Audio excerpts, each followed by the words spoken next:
kita kacau gitu. Jadi persepsi kita pertama yang diidentifikasi fisiknya, bukan materinya. Sama juga saya mau ngeritik kepada TV One. Tadi malam bikin acara, yang saya lihat juga di TV lain sama acaranya seperti itu. Tapi yang dikedepankan adalah identitas Indonesianya. Yang menurut saya bahwa orang Papua merasa bahwa kenapa ketika kita teriak masalah substansi soal pelanggaran hukum, diskriminasi, pelanggaran hak asasi manusia, kerusakan lingkungan, soal perburuhan, setiap kita teriak yang dituduh kamu Papua, kamu ujungnya berbahaya, minta merdeka, dan yang dikedepankan sekali lagi identitas merah putih. Tidak ada yang salah dengan merah putih, tidak ada yang salah dengan NKRI, tidak ada yang salah dengan Indonesia. Tetapi yang salah ketika kita menutup kuping kita dan mata kita untuk melihat masalah yang substansial. Kapan kesempatan itu ada? Nah, itu yang juga terjadi di lapangan. Yang terjadi di lapangan, mobilisasi merah putih sekarang dibenturkan dengan teman-teman yang rambutnya keriting dan kulitnya hitam. Dan ini bahaya buat teman-teman yang tidak keriting dan tidak hitam kulitnya, tapi dia tidak juga pusing dengan masalah ini karena dia masih bertarung hidup, tapi tinggalnya di Papua jadi korban juga.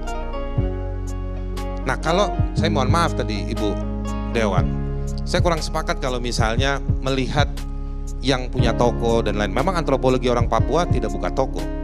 Tetapi kalau kita mau kritis terhadap para pendatang, saya mau mengkritik adalah kita harus melihat pendatang yang tidak terlihat, yang mengambil tambang di Papua, ngerusak lingkungan di Papua, tidak bayar buruh tenaga kerja di Papua, tidak mengalihkan teknologi ke buat orang Papua. Dan ini bertahun-tahun. Problemnya Papua menurut saya, orang semua melihat Papua sebagai tempat untuk diinjak-injak, lalu dikorek isi tanahnya, dibawa kabur. Kalau cuma berdebat soal 92 triliun, tidak ada rumah sakit Siloam atau tidak ada rumah sakit apapun, murah.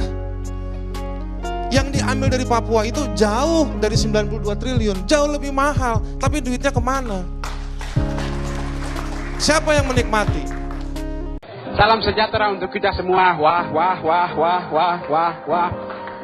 To the point. Jadi, saya minta pertama, orang Papua sampai dengan saat ini tidak pernah minta uang, tidak pernah minta osus, tidak pernah minta apa-apa. Mereka minta dihargai sebagai manusia yang bermartabat. Karena itu tidak boleh ada penembakan, penangkapan, pemenjarahan. Indonesia bukan negara militeristik, otoristik, tapi sudah menjadi negara demokrasi diakui di dunia. Pakai pendekatan demokrasi. Baik, itu pertama. Kedua, untuk mewujudkan itu perlu dorong solusi, dialog. Orang Papua bilang almarhum karena Anda semua sudah mengaku kalian kasih gagal, ya? Bukan orang Papua. 61 sampai dengan saat ini kami orang Papua tetap sama. Kota bukan ketertinggalan, Honai bukan ketertinggalan, tapi itu identitas. Nah, karena itu kita melangkah ke depan. Dialog itu adalah salah satu solusi yang bisa mempertemukan ekstrim NKRI harga mati dan kemudian ekstrim Papua mereka harga mati.